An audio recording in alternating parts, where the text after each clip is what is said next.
মনে নাই ত্রেতা যুগের কথা? মনে কর, ত্রেতা যুগে তুই ছিলে আমার বড় দাদা রাম, আর আমি সেদিন ছিলাম তোর ছোট ভাই লক্ষ্মণ। পিতৃ সত্য পালনের তরে সীতা মাকে সঙ্গে নিয়ে গিয়েছিলাম পঞ্চবটির বনে। আমি ছিলাম তোর ছোট রে, তোদেরকে পাতার কুঠিরে রেখে আমি বনমাঝে ফল কুড়াইতে যেতাম। সারাদিন ধরে যত ফল পেতাম আমি সব তোদেরকে এনে দিতাম। একদিনও তো বলিসনি ধর লক্ষণ এই ফলটা বাবা, তুই না আমার দাদা ছিল। এই কথাটা কিন্তু আমি মাকে বলেনি। 14টা বছর আমি ঘুমাই,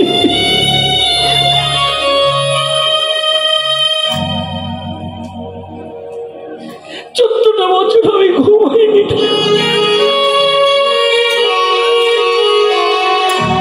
তোদেরকে কুটিরে রেখে আমি থাকতাম কুটিরের দ্বারের দাঁড়ি হয়ে দাঁড়াই। তোদেরকে কুটিরে রেখে আমি থাকতাম কুটিরের দ্বারের দাঁড়ি হয়ে দাঁড়াইয়ে,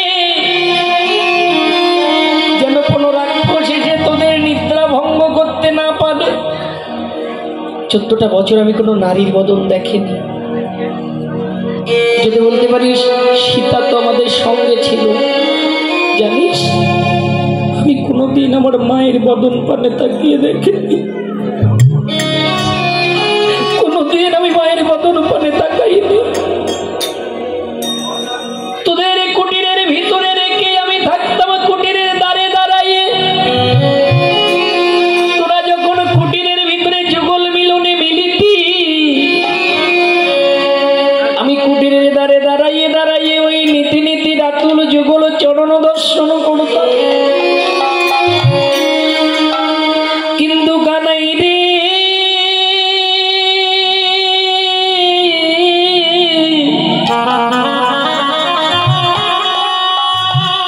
এই যুগে তুই আমাকে বড় দাদা সাজাইয়েছিস। এই জগতে কত পাপী, কত তাপী, কত ব্যভিচারী, কত অত্যাচারী তোদের যুগল চরণ পেল, কিন্তু এই দাপর যুগে একমাত্র আমি তোদের যুগল চরণ হতে বঞ্চিত হলাম। আমি যে তোদের বড় দাদা, আজ দাদা সাজাইয়ে তোদের চরণ ছাড়াই আমায় করে দিল। আমায় সাজাইয়া সাজাইয়া বড় দাদা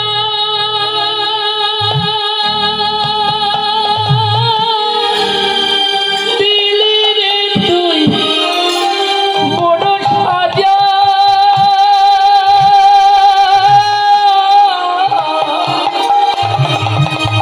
আমায় সাজাইয়া বড় দাদা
হাতে হাত ধরে কাঁদে, ছোট ভাই থাকতে পারে, বুকে জড়িয়ে ধরেছে, দাদা কেঁদো, চলো মায়ের কাছে যাই, মায়ের কাছ থেকে বিদায় নিয়ে তোমার সঙ্গেই গোঠে যাব দাদা, কেঁদো না, চলো মায়ের কাছে যাই।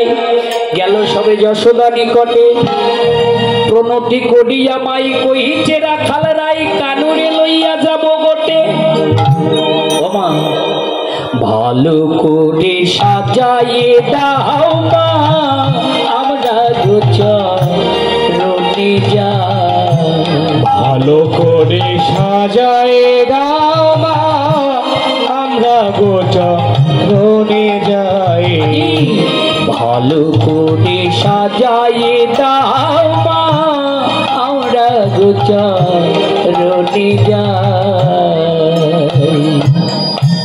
সবরা খালে যাব মাগো, সবরা খালে যাব মাগো, সঙ্গে লয়ে ভাই কানা। ভালো করে সাজাইয়ে দাও মা, আমরা গোচরণে যাই। ভালো করে সাজাইয়ে দাও মা, আমরা গোচরণে যাই। বনে বনে চোর বেঁধে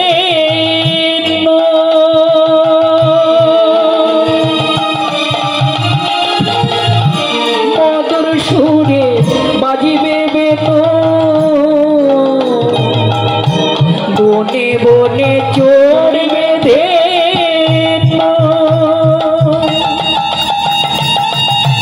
মধুর সুরে বাজিবে বেতো। রাখাল সনে খেলবে কানু, রাখাল সনে খেলবে কানু, দেখবে যে মা তোমার বলা। ভালো করে সাজাইয়ে দাও মা, আমরা গোচরণে যাই।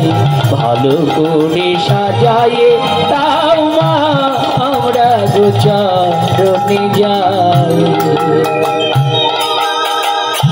কানুরে সাজায়ে রাজা,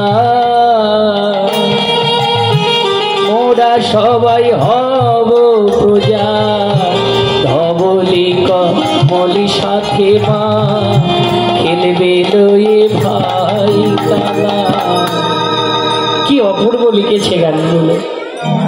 গোষ্ঠ বিহারের কথা মনে করে পরীক্ষিত গাইলে, আহারে মা, কানাইকে নিয়ে গোষ্ঠে যাব, কানাইকে সাজাইয়ে দাও। মা বলল কি বলো, বলিলি রাম বনে যাবে ঘনশ্যাম, ভাসে রানী নয়নের জলে, যাও প্রাণ বাইর হইয়া, তবে তোরা যাস লইয়া।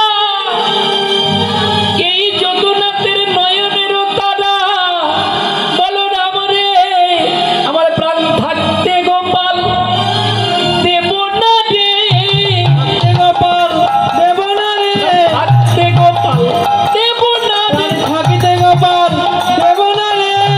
সব আমার প্রাণ থাকতে গোপাল দেব না, তোরা চলে যা। ছিদাম বলছে মা কেন দেবে না? ছিদাম ছুটে গেছে, মা কেন কৃষ্ণকে দেবে না?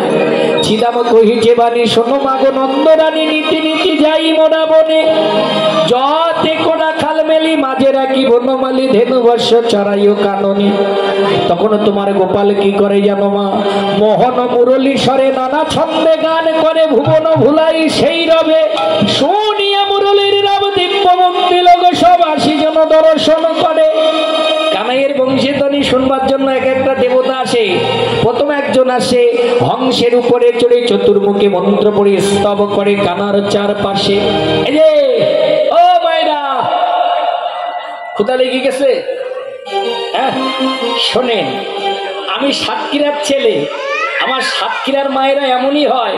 আমি যদি 8 ঘন্টা গাই, 8 ঘন্টা শুনবে। কতক্ষণ শুনবে জানেন? 8 ঘন্টা শুনবে না, 7 ঘন্টা 55 মিনিট শুনবে। 5 মিনিট আগে শুধু বলবে দিদি জায়গাটা দেখিস, আমি একটু আছি। কেন? ও জানে যাওয়ার আগে চাইবে, আসতে দেবেন, গোলমাল